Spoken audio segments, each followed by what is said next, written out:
Like we're Uh, live. we are live. Welcome, everybody. Welcome back to the channel. I am joined by a very special guest. I have Mike Lukas with me. Thank you so much for joining me. My pleasure, and thank you for having me. And thanks for Uh, the discussion today. It's been great speaking with you on the phone. Absolutely. Well, let's get right into you and who you are and how you're involved in the industry first before we go into what's actually going on. Okay, well, I'm an old fart officially for all your guys that are on this thing. You're probably all a third my age, so I apologize that I sound like an old guy, but I have a big passion for this industry. My first exposure to airsoft was actually back in 1994. I owned a paintball company back then, and we started to work with the original soft air guys out of Europe, importing airsoft stuff into Canada, and we had a heck of a lot of fun with it. But unfortunately, the Canadian government took a dim view after a couple years and required us to stop importing that for a while. So we sort of got kicked out of the industry by the government, which is never the way you want it to happen. And I continued in the paintball industry until mid 2000s, and then I went and worked for people like Crossman. I was their product development head for 5 years. Oh, I wow. know that may upset some of your folks, but we made a lot better airsoft product while I was there than before when I was there. Fair We enough. really enjoyed it. And then I segued from there into working for Valken, and I was basically in charge of their entire supply chain. Originally, when I went there, they sold G&G product, Yep. and we eventually spun off and had made all of our own products. All that was because of all the relationships I've had with factories in Asia. I go to Asia when we were able to go. I'm starting to go again, usually 9 weeks a year, and I have been in literally every airsoft factory you have that it has ever existed. That's I, so I have cool.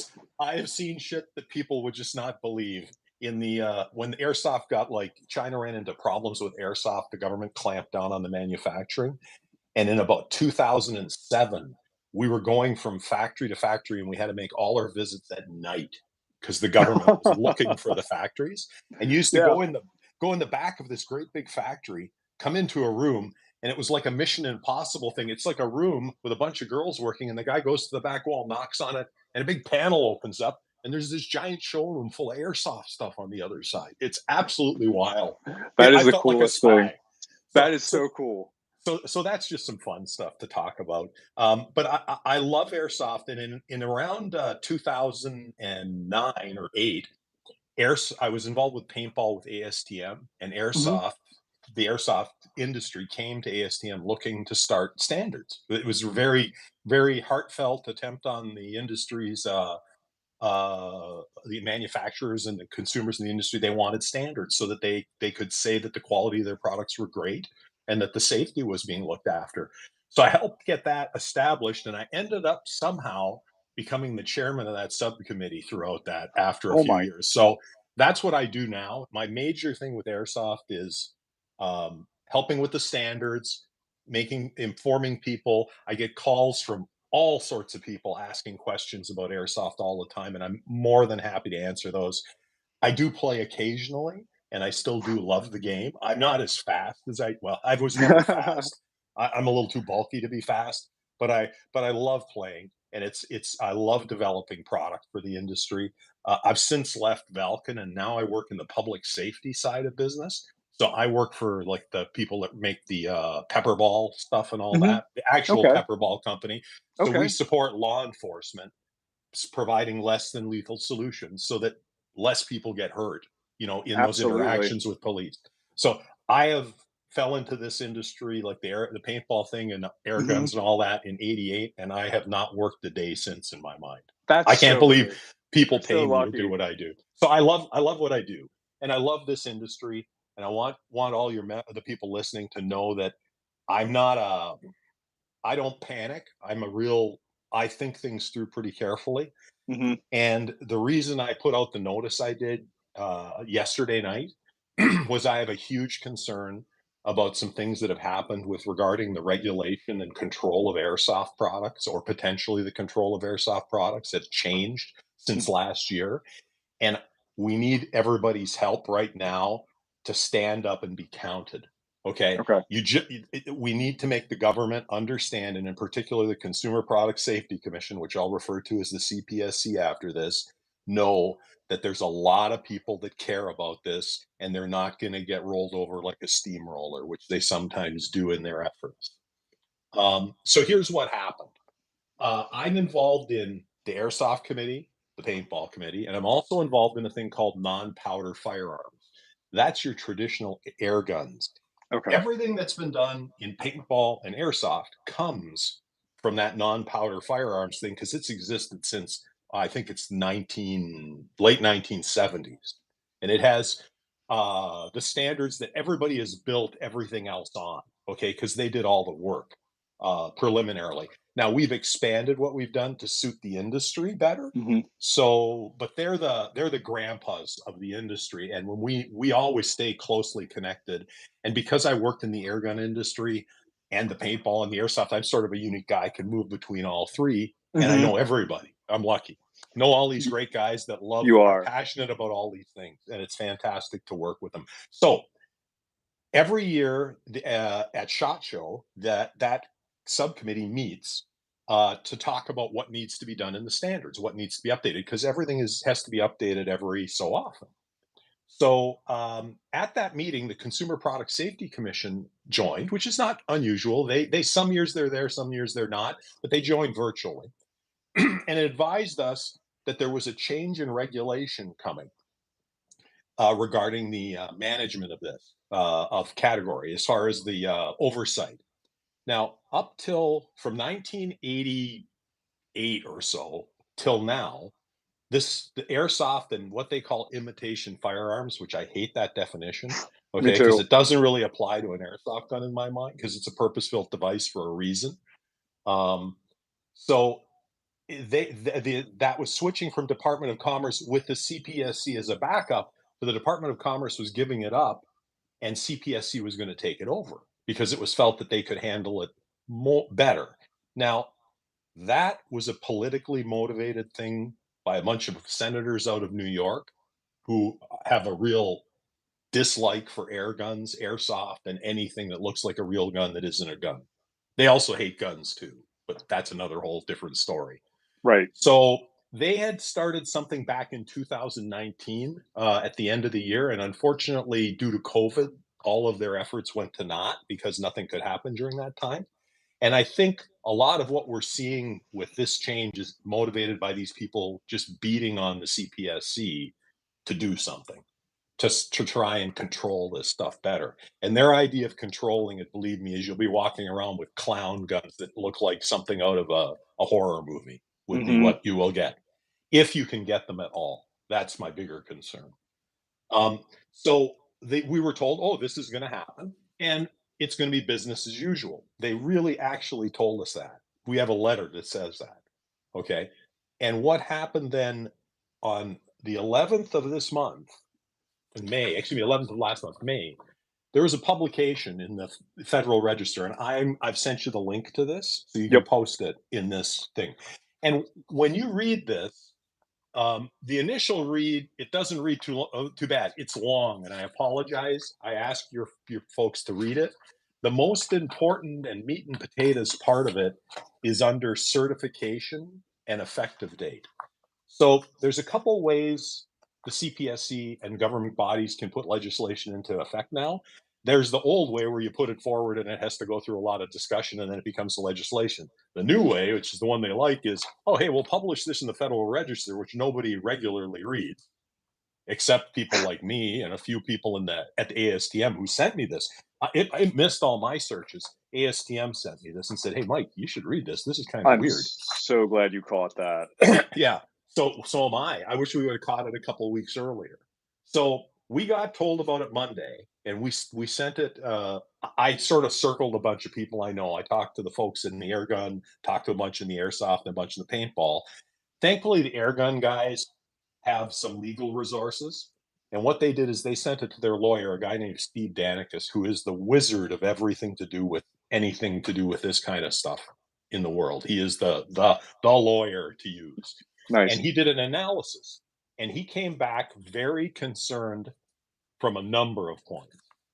The biggest one was for Airsoft in general because he feels that this changes completely the old regulation, and there's been no real discussion. The other problem is this legislation was made in 1985 and has never been updated. Hmm. Okay, it still references standards from 1985 Oh my goodness. and hasn't that have never been updated. The air gun standard in here is F589-85, which means when you are complying with this law, you are supposed to get a copy of that and read it and use that. Well, we republish that standard a minimum of every 5 years. So that means they're 12 versions behind from the current state of the art. Okay, Jeez. so you look at it and you go, what's going on? So we got this notice, and then it sort of resulted where we are today. But there's a little bit of a more backstory. So after the ASTM meeting in January, Ed and I know the CPSC folks well. We've worked with them over the years. They're good people normally. Um, and they reached out to both of us in March asking us some questions about other things, not air guns and airsoft, but about things like gel blasters and the new high impact Nerf, the higher velocity Nerf guns and things. So we had a meeting and we tried to explain all the products, and what they were for, and that airsoft, gel blasters, paintball, you have to look at that as sporting equipment. That's what it is. Okay, air guns, traditional air guns, which are non-powder firearms, which is under a whole different ASTM group. Those are just like real guns, except they don't use a primer to fire them. There's no difference. They're just as dangerous, and the air gun guys will tell you they are. It says you can die on the side of it. It tells you Hmm. not to sell it to anybody under 18. There's so many warnings on there to talk about that. And what we found with the discussion is they couldn't seem to understand the difference between all of this stuff. It was all just, oh, it's just an imitation firearm. Well, no, it's not. Okay, there's a lot more involved here than that. We aren't living in the 80s anymore. We're in in a very complex society now where people play a lot of different things, and there's nothing wrong with it. Okay, I mean, there 99% of the people use the product the way it's meant to be. Okay, that's always the case. It's the 1% that's the problem, and the 1% are criminals who are robbing stores and stuff with airsoft guns or BB guns. That doesn't mean you shouldn't be able to own the product and use it the way that it's properly used. Okay. And the other side of it is if somebody's going to rob a store, I guarantee you they're going to rob the store, whether they use an airsoft gun or horribly go to a real gun or go to a knife or a club or whatever else it is, and somebody's going to get hurt. So it's a big concern, this whole thing. So we had our meeting with them in March. It went, we thought, fairly well. They came back to us with their understanding of what we had talked about, which was not very good. And we responded to that in April. And they said, okay, we're gonna read what you said, and we're gonna get back together and talk about this some more. We got a lot of work to do. And we said, yeah, we agree. You got a lot of work to do. We're here to help. We think you need to rewrite the standard this old standard needs to be written. You need to write in some new things. We need to look at all the standards that actually apply to the products, because the other thing is the CPSC mandate, if you read it, by government says that if there are standards bodies like ASTM writing standards for a product with industry, that is their first place they're supposed to go to work out regulation and compliance. It's a requirement for Hmm. them. So that, and then we get to this notice, like that I keep holding up here. So here's the crux of what this says, and it affects airsoft today more pointedly, though I am concerned about some of the language that it may spill over. And this may be just a start for them to establish a beachhead to make more waves in the industries. So, what this requires is if this goes through on the fast track, which we have till June 12th to say, no, hey, you shouldn't use the fast track. You need to do some study on this and have some committee meetings, reach out to the people involved and talk through what really needs to happen here because you don't understand the 10, industry. 10 days. We have 10 days to make 10 our days, voices the heard. 12th, that's it. You got till Yeah. the 12th. After that, whatever you say, it's too late. Okay. So we really need to put forward as much comment as we can. So Steve Danikus wrote a nice letter that I sent you a copy of. Yep. Okay. It's the perfect response to this. And what I would ask people to do is you can read it and choose to respond some other way. Try and remain very respectful. Try and not sound crazy. Okay. Because we don't need that. We need a logical face forward. Hey, we're a bunch of athletes that are playing a sport here, and we want to save our sport, and we think you're shitting in our Cheerios. Sorry about that if I Right. made you an adult No. thing all of a No. sudden. No. But anyway, so that's what we need.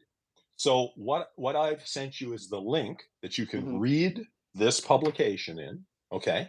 Then on that same page is a button that says comment, and anyone can comment. Doesn't matter how old you are, guys, girls, anybody in between, whatever. You can comment freely. Okay. Because it doesn't ask your age. You need an email address, you need to put your name in it, and you need to say what you fall into. Consumer, you make the product, you service the product. Whatever that is, your voice gets heard, and it gets the same attention as anybody else's does. That's the other nice thing about this. And it becomes a numbers game for these guys. If there's 50 negatives, let's just let it go. If there's 100,000 negatives, that's going to change. They'll be scared at that point that we have brought that much light onto them. The other thing that came to light today later, and I'm going to add to the story now, is I sent an email to CPSC asking our contact about this and saying, hey, this is not what we talked about so far. What's going on? And she came back with an answer that basically said, oh, well, when Congress made this change in August of 2022, like last year, right? Like 4 months before they contacted us at the meeting to tell us they were making the change. Apparently, they claim that it was published that they could do this then without any commentary, without any publication. Wow. That's just not even allowed. We're still trying to dig through and find if there was a publication back then, but based on all the searching I do, I can't see anything. Okay. So we are concerned, as all three industries are concerned. This afternoon, I spoke with the head of the air gun. There's an air gun industry group.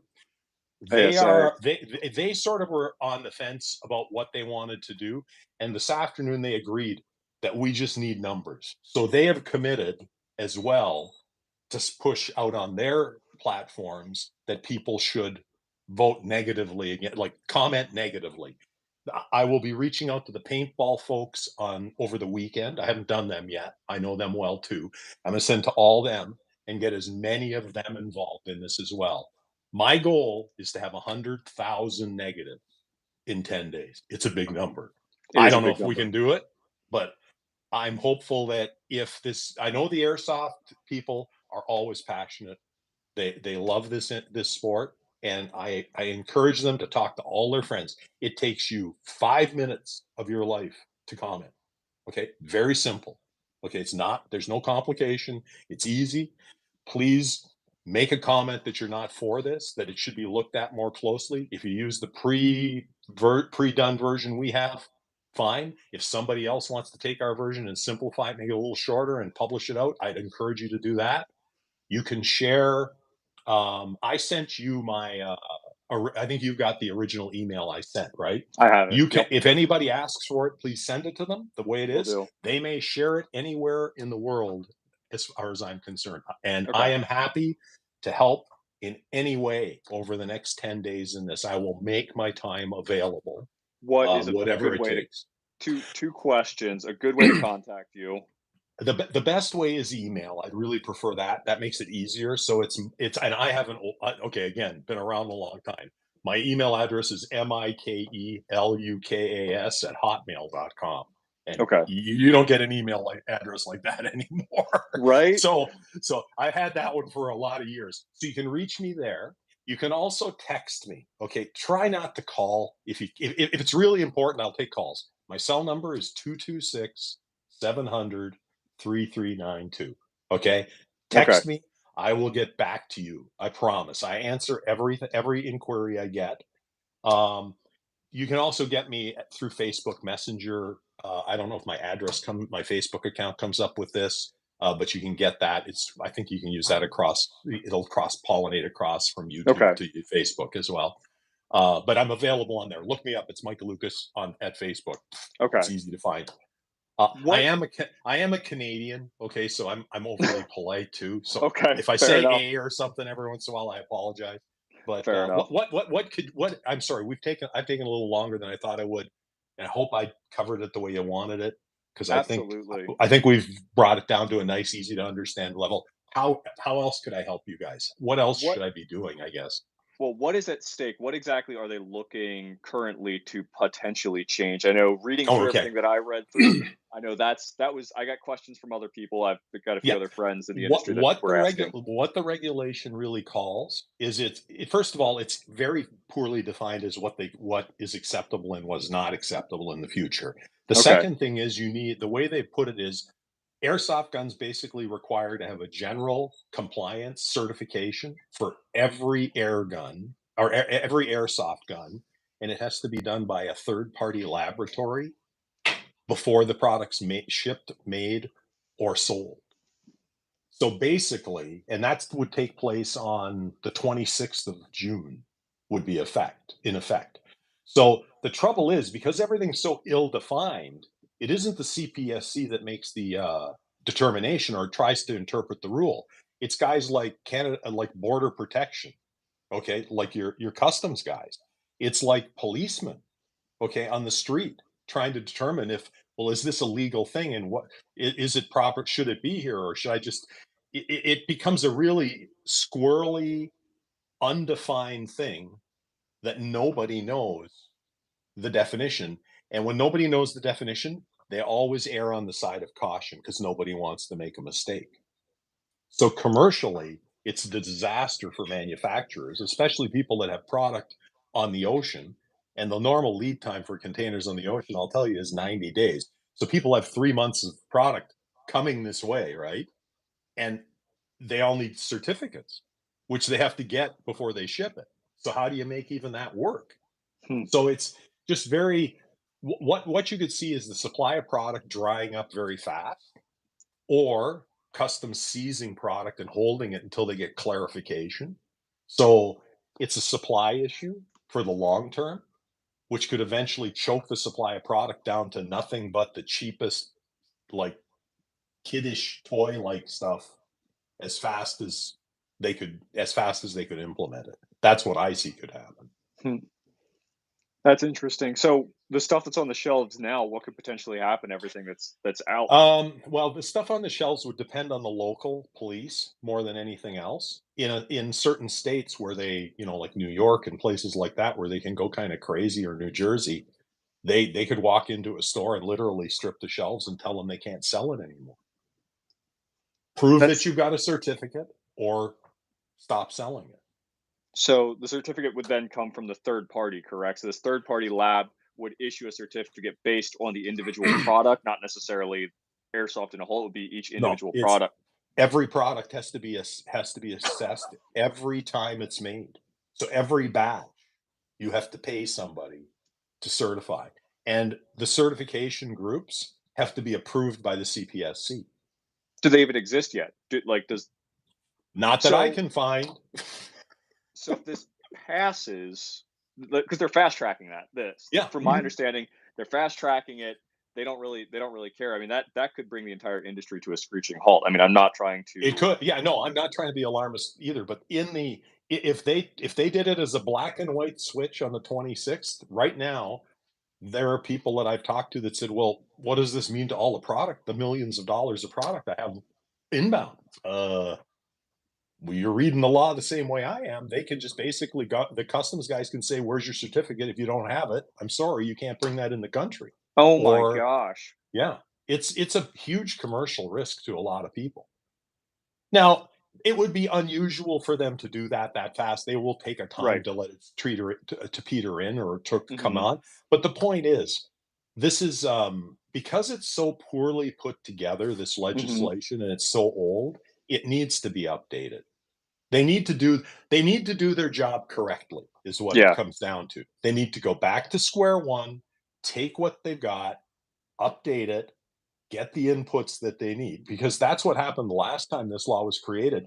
There was over a year of hearings on this. I know people, there are people in the industry that are still around, like there's a young lady named Jessica Sparks who was a firearms lawyer and an advocate for paintball, and knew about airsoft and other things at that time.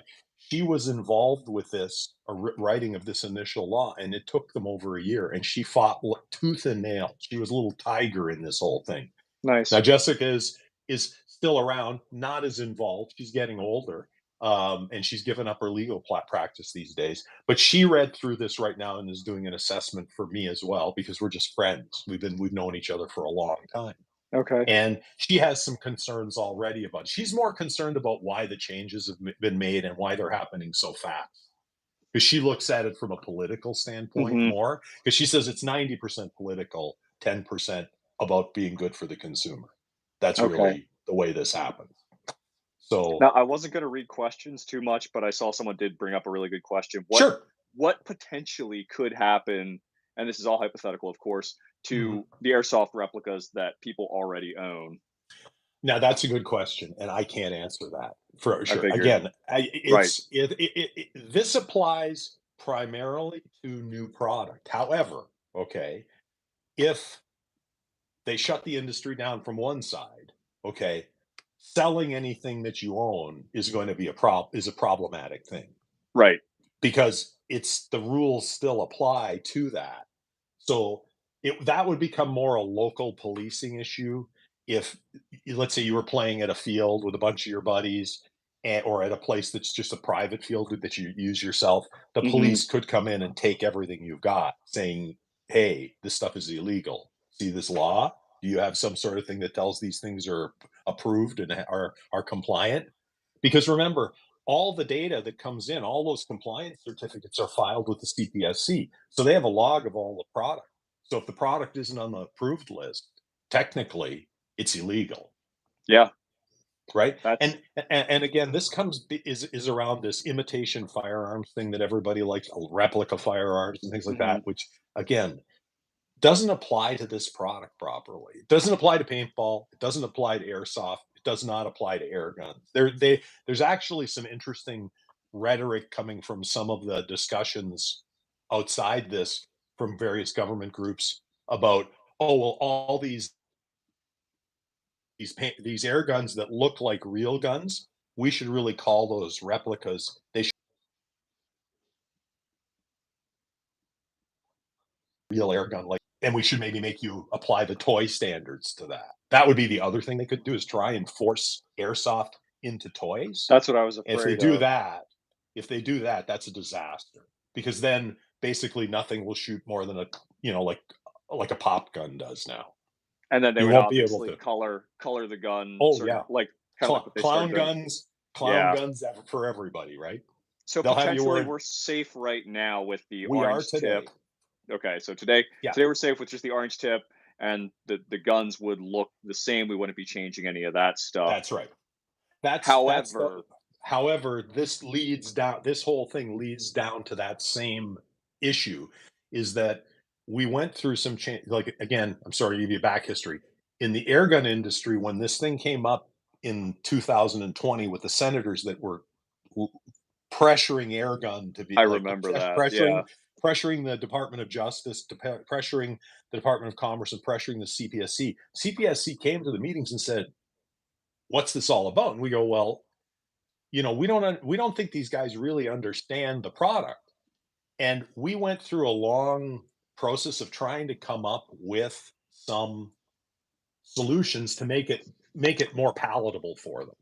In the end, the only thing we really could come up with was to go to a more expanded warning about a thing called brandishing a gun in public, which Hmm. means if you're using your air gun, you usually are taking it to a range or taking it someplace you're going to shoot it. Okay, you're not running around the street with it, holding it and waving it in the air. Okay, that's called brandishing. You can scare people. People don't understand what's going on. People have a fear of guns sometimes, and you could also get shot at, which is not a good idea. So you have to store the product properly, understand what it is, and treat it with respect, just like you would a real firearm. Okay. So we created some new warnings and we put them into place. That's in place now. Both airsoft and paintball, because I'm involved with that, I went to those committees and we have duplicated that effort over there because Mm, that's the responsible thing to do. We want to be proactive because I know that the CPSC is out here with a bunch of senators fishing for something. gotcha. I'm gonna be ahead of them if I can. So we have the publication of the paintball has come through. The airsoft, we have one dissenting voter that I have to deal with, which will do that this week, and I'm sure he will withdraw and allow us to publish that change. So at that point, we're on equal footing with the airgun guys. We've met all the same requirements they have. We have good standards. We just need the CPSC to listen and sit down at the table and talk about it. And that's what we need your viewers to help us with. Okay. Everybody that there's about 10 people in here. They've been dipping in and out and they've been sharing this. So there's a lot of Good, people that are going to be sharing this. We're going to good. continue to spread the word. I know there's a few other guys that are going to be going on to podcasts and hopefully spread the word. But I really, really appreciate your time this evening. I really appreciate all your efforts. I had no idea that you were this involved with the industry. I love that. I played paintball from the time I was 10 years old, and I knew Greg Hastings and Bob Oh, Long wow. and All yeah, the guys I've played and worked with and yep, have retired while I stay yeah. and work in this thing. I don't know. I I know, just right? like with my job too much. But I anyway, I really appreciate you. hey, no problem. And I thank you for your time tonight. I thank you for all your folks that are listening and for their interest. And Hmm. I'd ask them for their help. And as I said, reach out to me. I'll gladly help in any other way I can. I'm still trying to think through some more ways of getting the word out. We will get it out as much as we can. I want the CPSC to know that they need to take this a little more seriously than they are. Thanks a lot for Absolutely. the forum, and I appreciate it. Anything I can help you with in the future, you know where I am. Just reach out. Thank you so much for your time. Have a great evening. You too. Take care. Bye bye. Bye.